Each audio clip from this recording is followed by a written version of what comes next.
What's up, guys? I'm just a gamer, and I'm back with another reaction video. FBC Firebreak has released their gameplay overview trailer, and this is a game I'm really looking forward to. For those of you who don't know, this is a multiplayer game based on the world of Control, set in the oldest house. And yeah, like every time I see this game, I get more and more excited for it, and I'm really hoping I get the chance to play it when it releases next week. But for now, I want to check this trailer out to see what little nuances I can grasp from it. So enough of me talking, let's get into it.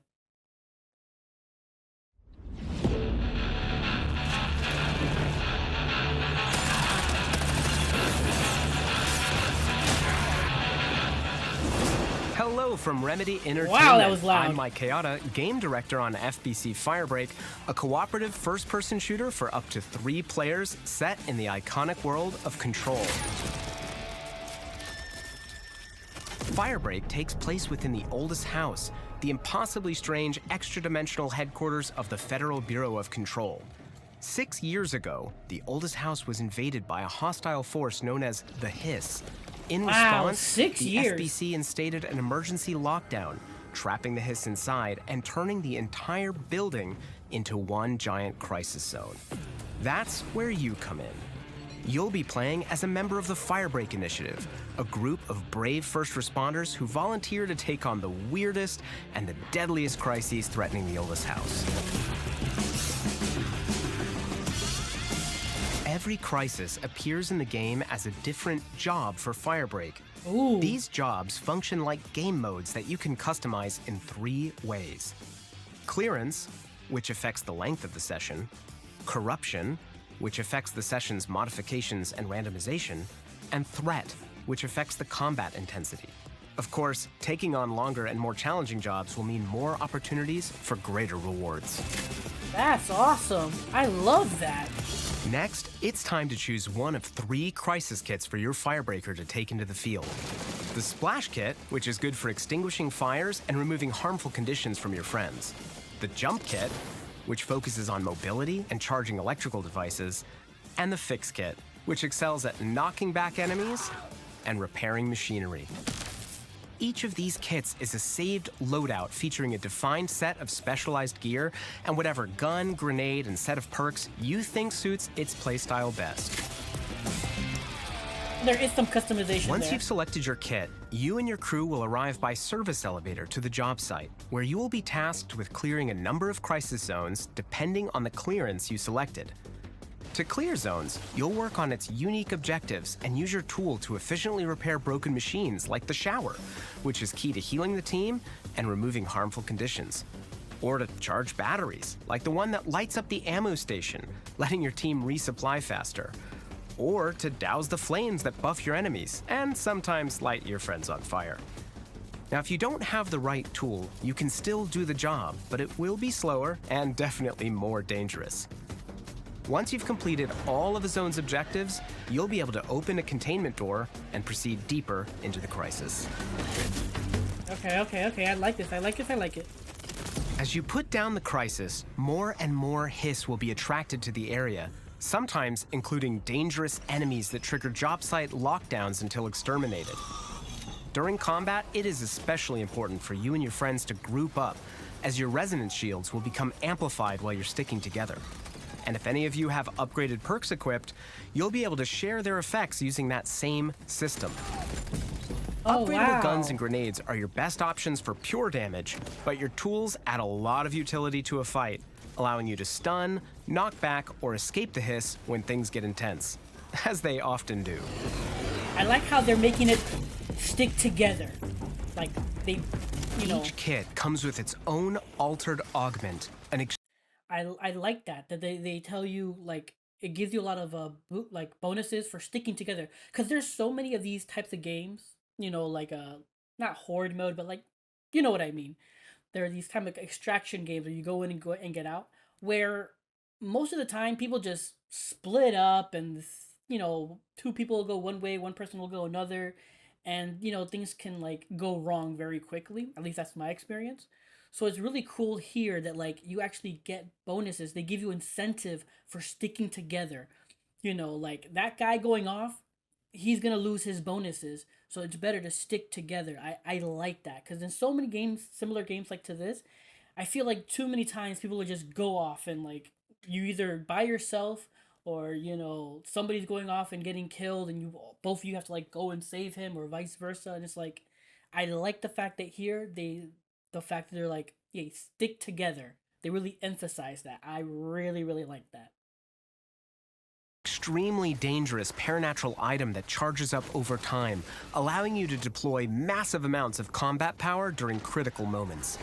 Just keep in mind that augments are extremely volatile and can down you and your friends if used haphazardly.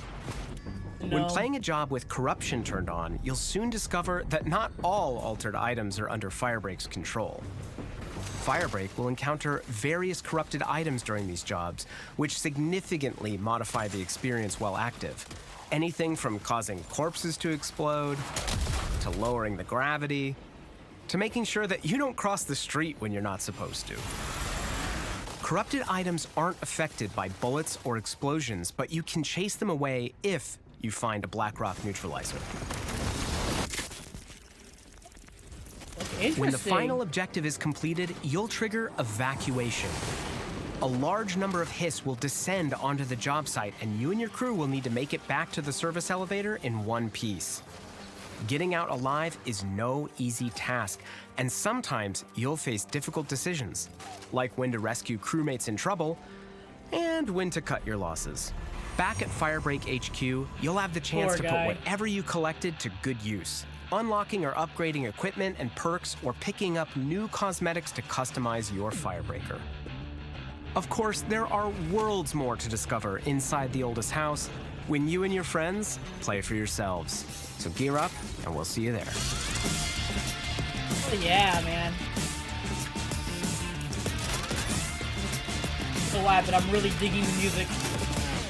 Alright guys, that was the gameplay overview trailer for FBC Firebreak, and yeah man, again, this game looks so good, and I'm really really hoping I get the chance to play it next week.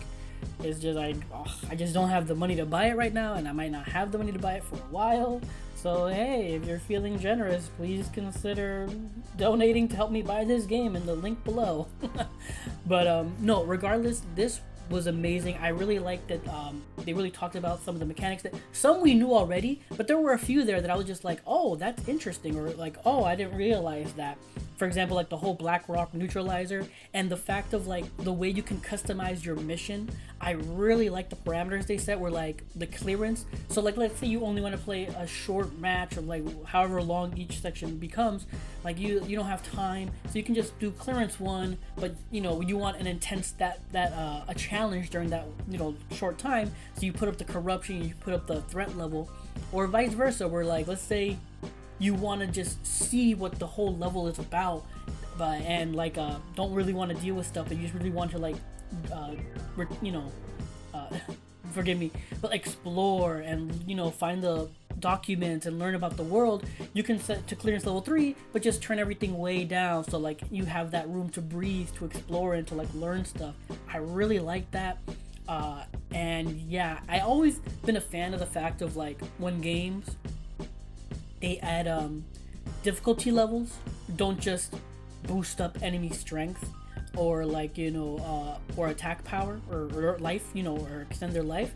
I like when difficulty levels, boosting them up, actually gives you extra objectives, like gives you more to do, making things a bit tougher in the sense of like trying to get everything done.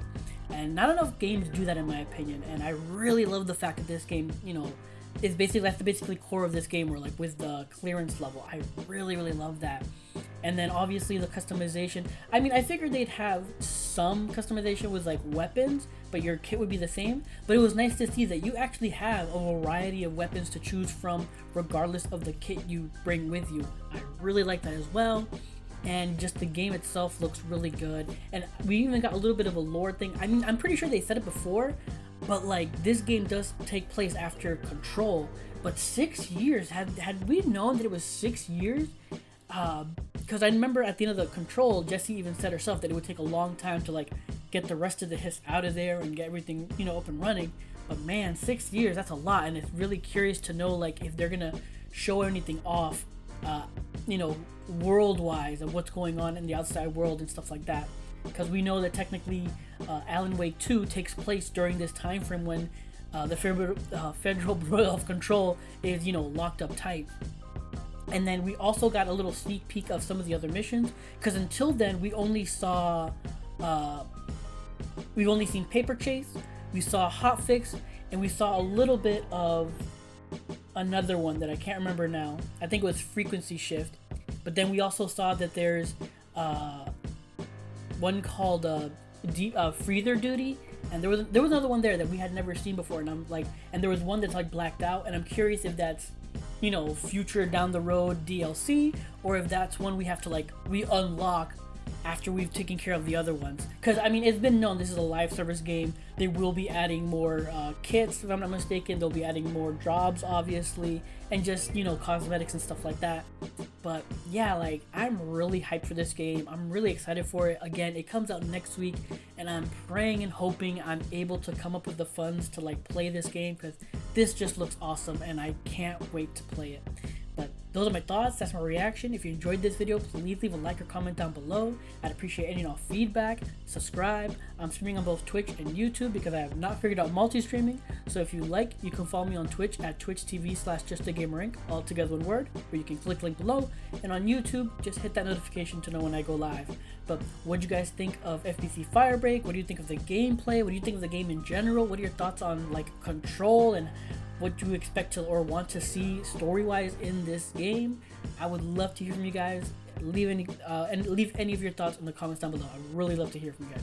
But regardless, thank you for watching, and until next time, take care and have a good game.